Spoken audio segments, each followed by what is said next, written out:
Alors qu'il était à l'hôpital pour s'occuper de son grand-père, cet homme remarqua Mary. Son sourire charmant attira immédiatement son attention. Jack était profondément attiré par elle. Plus tard, en voyant l'annonce de Mary à propos de la recherche d'un logement, il arracha son contact et inventa une histoire selon laquelle sa maison était en rénovation. Chaque rencontre avec Mary était soigneusement orchestrée par Jack. Peu à peu, Mary tomba dans le piège qu'il avait tendu pour elle. Alors qu'ils étaient sur le point de partager un moment intime, Mary arrêta soudainement Jack et lui avoua qu'elle ne pouvait pas oublier son ex-petite amie. Jack comprit ce qu'elle voulait dire et s'éloigna, déçu. Lorsque son grand-père apprit cela, il se moqua de Jack, le comparant à son père, et le qualifia de faible et d'incapable.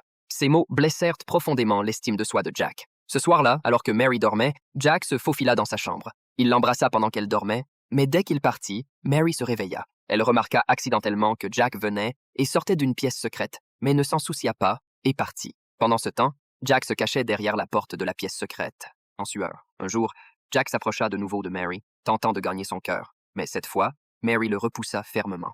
Elle expliqua qu'elle avait peut-être agi impulsivement par le passé, mais qu'elle s'était réconciliée avec son petit ami. Jack fit semblant de ne pas s'en soucier, mais à l'intérieur, il réprimait sa colère grandissante. Peu après, le petit ami de Mary arriva. Par un petit trou de serrure, Jack les observa échanger des regards tendres avant que le petit ami ne parte. Dévoré par la jalousie, Jack élabora un plan sinistre. Alors que Mary était sous la douche, il mit de la drogue dans son verre de vin. Sans se douter de rien, Mary but le vin et s'évanouit rapidement. Jack sortit alors de sous le lit. Le lendemain matin, Mary se réveilla, son corps tout douloureux, réalisant qu'elle était encore en retard pour le travail. C'était déjà la 3e fois cette semaine. Plus elle y pensait, plus cela lui semblait étrange. Elle décida alors d'installer une caméra de surveillance dans sa chambre.